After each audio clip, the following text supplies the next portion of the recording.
Ariom Tatsat, je viens répondre au début de ton mail. La dernière fois, j'avais répondu à la fin de ton mail et de tes questions en revenant sur cette sensation de se perdre.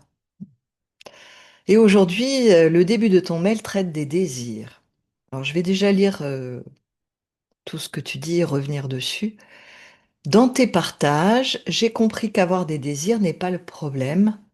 Le problème, c'est l'identification et la croyance d'être quelqu'un. J'ai le sentiment que c'est impossible pour moi de vivre sans désir, et étouffer mes désirs ne me semble pas juste, dans la mesure où ça n'est pas ça qui me fera sortir du samsara, car étouffer est une action égotique et une décision du mental. Je trouve ça difficile. Comment être complètement libre? Comment ne pas rester coincé dans les gunas, où des nœuds ont déjà été créés? Je réalise bien que rester statique ou censurer les désirs n'est pas la solution. Alors, il y a vraiment plusieurs choses. J'espère que je répondrai aux différents aspects.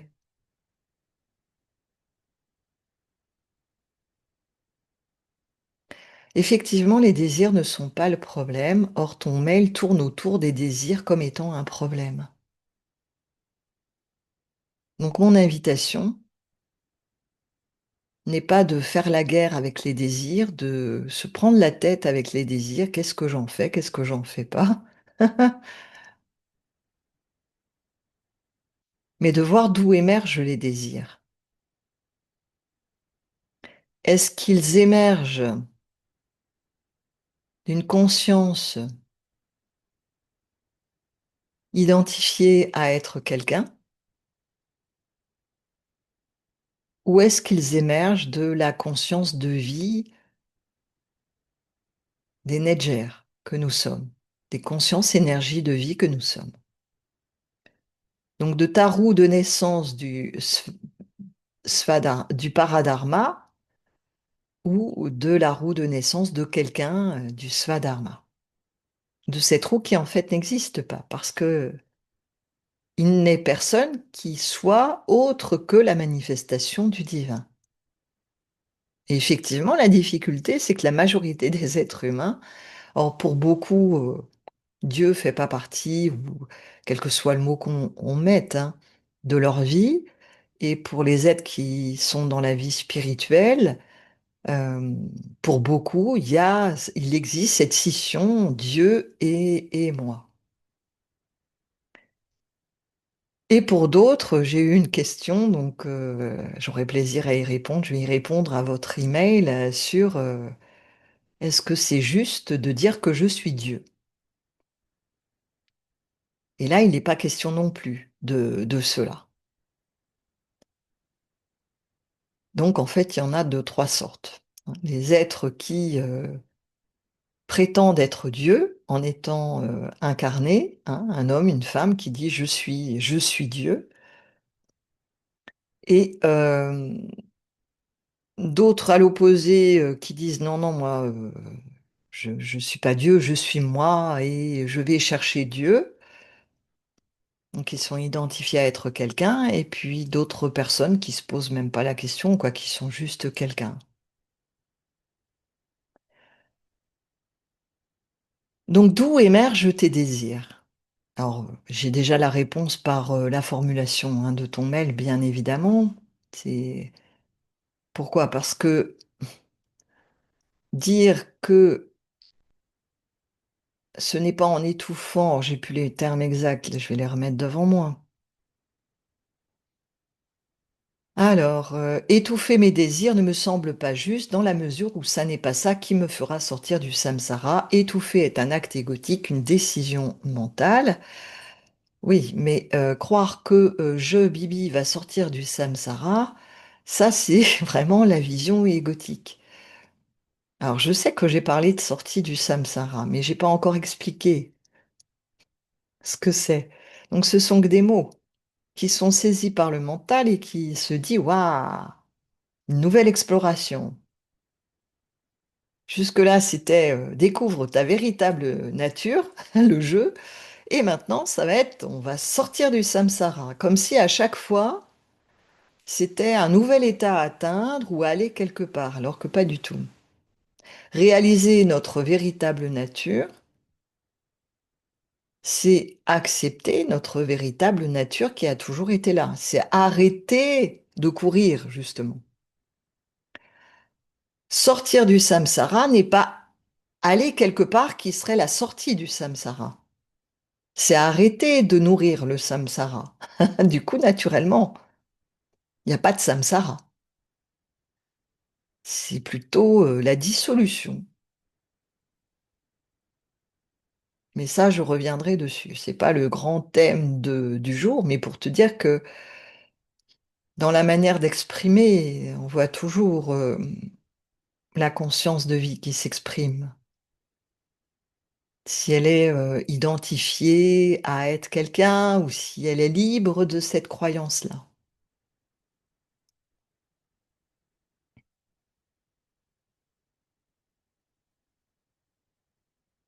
Alors les désirs. Effectivement, il est possible, en une certaine conscience de vie, qu'il n'y ait pas de désir. C'est vraiment la conscience de vie shivaïte pure, c'est-à-dire sans Shakti.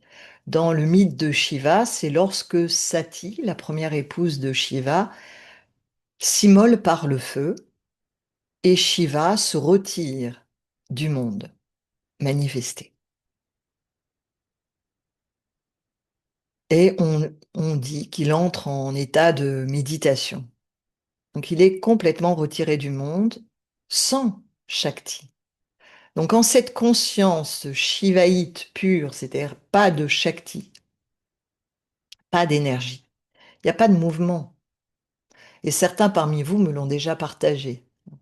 En revenant à ce qui n'a pas d'âge, certains le vivent en une conscience vraiment shivaïte, c'est-à-dire il n'y a pas Shakti.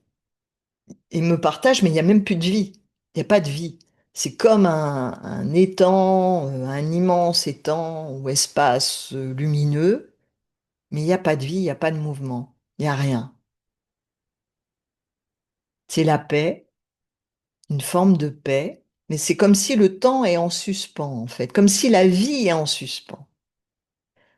Parce que Shakti est retiré ou s'est retiré de cet espace.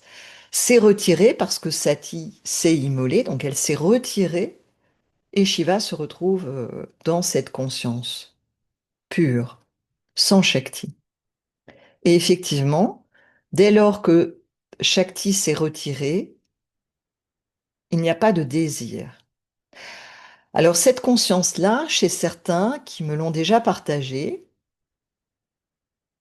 lorsque il n'y a plus de mouvement de l'énergie de vie, on peut tomber dans un état qu'on va qualifier de tamasique, qui, s'il perdure, conduit à un état dépressif. Et je ne dis pas que Shiva, la conscience Shiva, mène à un état dépressif. Pas du tout, hein.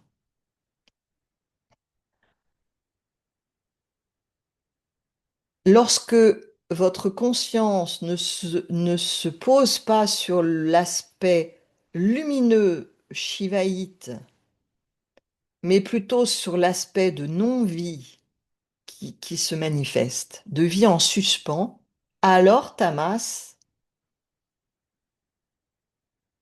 peut engloutir, parce que même la lumière est une mémoire de Shakti. Même si c'est une lumière différente, ça va être plutôt une lumière plutôt à tendance blanche, plutôt froide. Il y a quelque chose d'un peu froid dans cette conscience shivaïte.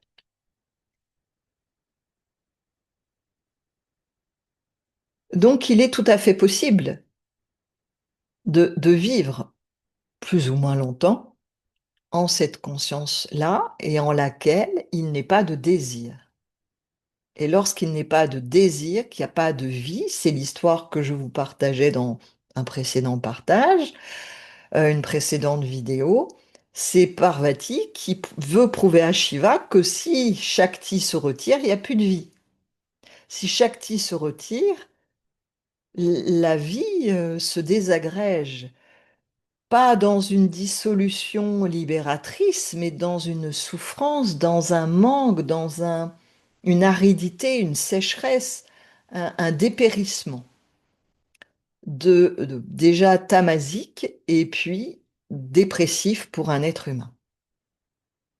Mais l'histoire de Shiva, après donc s'être retiré, or je ne me souviens plus du temps de millénaire, arrive à un moment donné, eh bien, Parvati, celle qui va être sa seconde épouse, après Sati.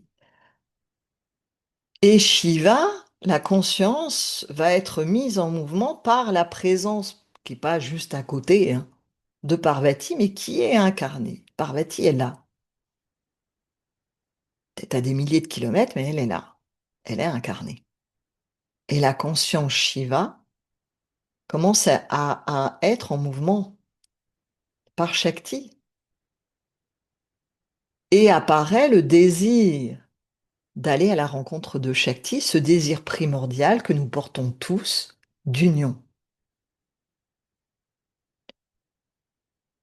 de nous unir à, à ce qui va représenter notre complémentaire opposé, Shiva, Shakti. Et donc Shiva va au départ, comme tu le dis, va essayer de contrôler, hein, bon, tu parles pas de contrôle, tu parles de censurer.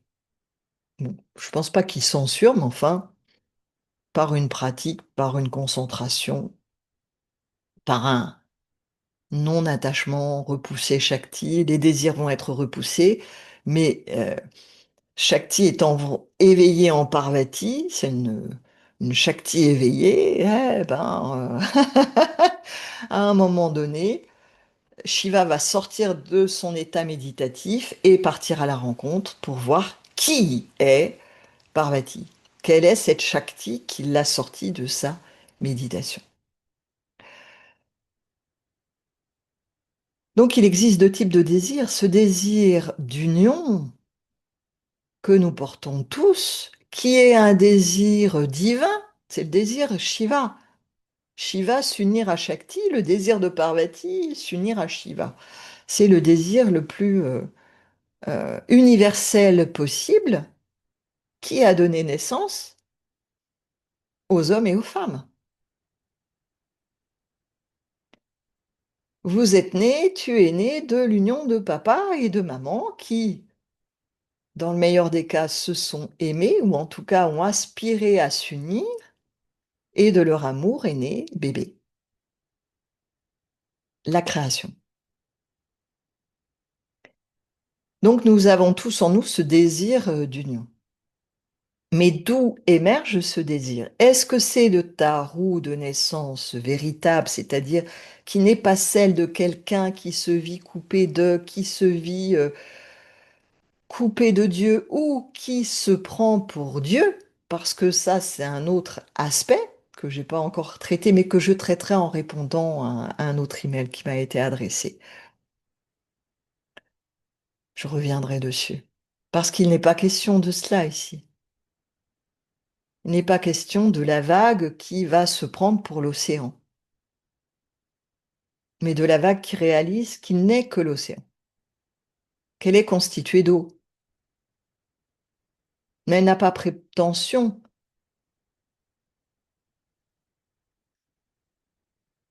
à se prendre pour.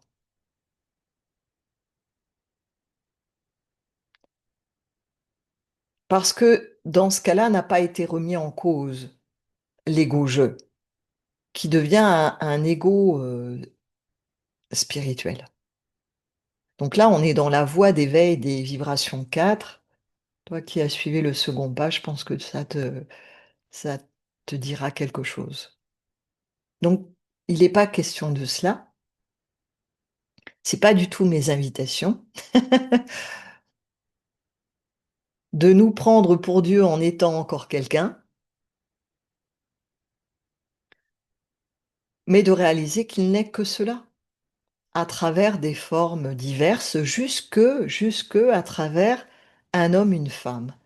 Et de réaliser que les expériences de vie que nous vivons sont en fait similaires aux expériences de vie décrites dans les mythes, parce que nous sommes des manifestations de ces dieux, de ces déesses, de ces consciences et énergies de vie, qui sont décrites dans toutes les cultures, à travers l'histoire des mythes, l'histoire des dieux, et en Égypte, à travers l'histoire des Nedjers, de ces consciences et énergies de vie. Alors bien sûr, le décor va changer, et il ne s'agit pas de se prendre pour, par exemple, quelqu'un qui aurait euh,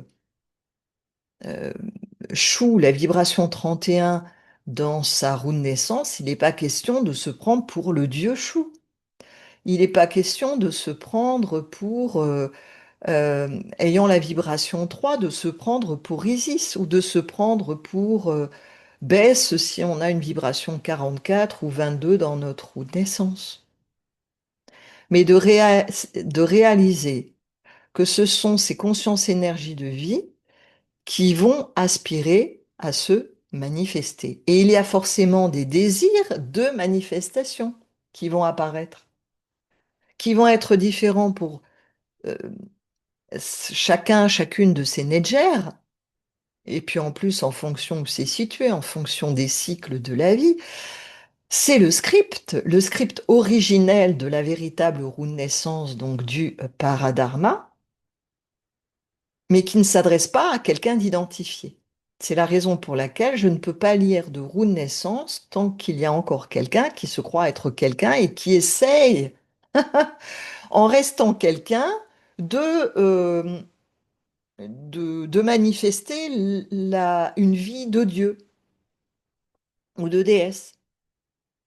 Il s'agit de réaliser qu'il n'est que des manifestations de ces consciences énergies divines, de ces Nedjers. Donc le quelqu'un doit surrender, se pousser. Mais tant qu'il y a quelqu'un, lire une roue de naissance n'a aucun sens. Et je l'ai essayé pendant quelques années au départ, persuadée que c'était tellement évident que tout le monde voudrait se pousser. Et en fait, non. Chacun essayait de récupérer pour être un quelqu'un plus fort, plus grand, plus merveilleux, un quelqu'un qui est un dieu. Et ça n'est pas du tout l'invitation. Donc concernant les désirs, pour revenir aux désirs, d'où émergent les désirs dont tu parles qui te posent problème? Ceux qui te posent problème proviennent inévitablement du fait que tu crois encore être quelqu'un. En tout cas, à l'instant où tu m'as écrit ce mail. Je te souhaite d'avoir réalisé qu'il n'est que cela entre-temps, et c'est toujours possible. Moi, je réponds à la conscience énergie de vie qui a écrit ce mail et en laquelle, à ce moment-là, il y avait vraiment croyance qu'il y a un bibi qui cherche sa véritable nature et qui cherche à sortir du samsara.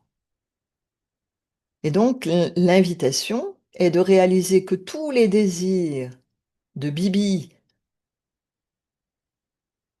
qui se croit coupé du grand tout, qui croit être quelqu'un, c'est la comédienne qui croit être Antigone, va avoir naturellement tendance, bien évidemment, à avoir des désirs lui aussi, puisque même dans la roue du paradharma, il y a des désirs. Donc il y en a aussi dans le svadharma, dans la roue de quelqu'un, dans le script de quelqu'un. Sauf que dans ce cas-là, il y a croyance que les situations de vie, les êtres humains, les autres, un homme, une femme, des enfants, un métier, un- une maison, une voiture, de l'argent, des voyages, un état de santé, des connaissances, des livres, que sais-je, tous ces objets, toi étant le sujet, dans cette relation sujet-objet qui permet de vivre des expériences, c'est le seul moyen de goûter tout ce que nous goûtons de la vie. Nous ne pourrions pas goûter la vie autrement que dans cette dualité, dans cette séparation apparente. Il y a croyance que les objets extérieurs vont me combler. d'un sentiment de manque parce que je me sens coupée. Je me sens en manque d'une complétude et je recherche cette complétude à l'extérieur parce que je crois qu'à l'intérieur, je suis incomplet. Alors qu'en réalité, ces situations de vie extérieures, lorsque le désir va être émis par le bibi qui se croit tout seul coupé, il croit que par exemple, parce qu'il va être en couple avec cette femme-là et pas une autre, alors il va y avoir le bonheur, alors cette femme-là, il va être en couple avec, et lorsque oh, ça va être vécu, enfin sentiment de complétude. Et si cette femme s'en va, sentiment de manque. Si cette femme meurt, sentiment de manque. Si cette femme va avec un autre, sentiment de tromperie, de manque, de ne pas être connue, de ne pas être aimée, de pas toutes les histoires. Mais en fait, ce qui importe, c'est de réaliser que l'objet du désir, excusez-moi de parler d'objet, mais c'est dans une relation sujet-objet, il faut bien trouver des mots. Là, cette femme devient un objet pour le sujet que tu es. Croire que cette femme va apporter le bonheur, et est la seule possible peut-être d'apporter ce bonheur, lorsque ce bonheur est vécu, vient pour te rappeler que tu portes déjà cette complétude en toi. Et du coup, lorsque la femme disparaît, meurt, part, tu peux encore accéder à la complétude. Si tu restes pas figé sur la situation passée. Le manque physique de l'autre. C'est ce qu'on appelle faire son deuil. À partir de là, tu peux revenir à la complétude sans avoir besoin d'un autre objet, d'une autre femme, d'une autre situation ou d'un autre travail pour te sentir complet, pour trouver sens à ta vie. Tu n'as pas besoin que l'extérieur te comble. Par contre, peut être réalisé que l'extérieur te permet de te connecter au vrai bonheur dont tu es déjà porteur, de cette complétude dont tu es déjà porteur. Ce qui n'empêche pas, même lorsque est réalisée une complétude intérieure, de vivre un amour avec une femme et de complètement l'assumer, de pas être là, oh non, non, non, je suis déjà complet, merci madame, restez là où vous êtes. Si le désir émerge d'être avec cette femme, mais d'où émane le désir? D'un sentiment de manque.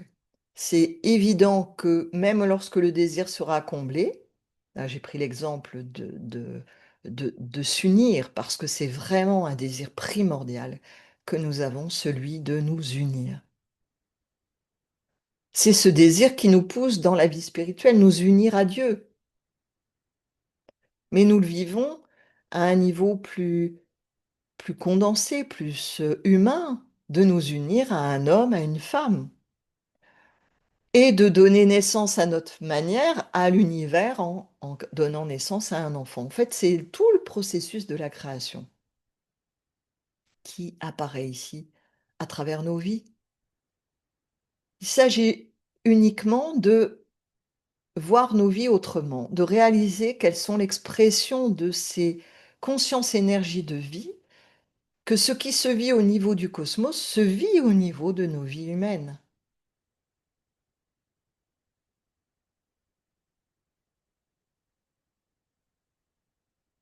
Donc, il n'y a pas de mauvais désirs.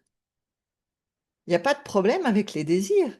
Là où ça devient effectivement, comme tu le disais dès le départ, problématique, c'est lorsqu'il y a identification, croyance d'être quelqu'un. Or, cela, tu l'as évacué dans ton mail. Tu t'es axé sur qu'est-ce que je fais des désirs, parce que ça va m'empêcher de sortir du samsara. Mais tant qu'il y a quelqu'un, le quelqu'un crée le samsara. Il n'y a pas à sortir du samsara. Je serai amenée à revenir dessus. J'attends avec joie tes questions, vos questions par rapport à tout ce qui est partagé ici. Donc, je vais revenir sur ton mail pour voir si j'ai tout abordé ou pas. Alors, je relis. Dans tes partages, j'ai compris qu'avoir des désirs n'est pas le problème. Le problème, c'est l'identification, la croyance d'être quelqu'un. J'ai le sentiment que c'est impossible de vivre sans désir. Ben oui, où est le problème? Et étouffer mes désirs ne me semble pas juste, dans la mesure où ça n'est pas ça qui me fera sortir du samsara, hein. Étouffer est une action égotique, une décision mentale, mais croire sortir du samsara est aussi une vision égotique et mentale. Je trouve ça difficile. Comment être complètement libre en cessant de vouloir être quelqu'un coupé du divin? Comment ne pas rester coincé dans les gunas où des nœuds ont déjà été créés en laissant la vie circuler? Elle va se délier d'elle-même. Je réalise bien que rester statique ou censurer les désirs n'est pas la solution. En l'instant, je vois pas ce que je pourrais ajouter, mais si jamais cela ouvre sur d'autres questionnements ou des je suis pas d'accord, vous avez tout à fait la possibilité de m'écrire. Surtout si vous n'êtes pas d'accord, mais aussi si vous avez des questions, bien évidemment. Donc, vous trouvez toutes les informations sous la vidéo, l'adresse mail, les liens du site pour les satsangs, et puis pour les présentiels, si vous souhaitez des satsangs en présence ou sur Zoom. Je me réjouis de répondre à vos questions, de vous retrouver ici ou là. Hariom Tatsat, Hariom Tatsat, Hariom Tatsat.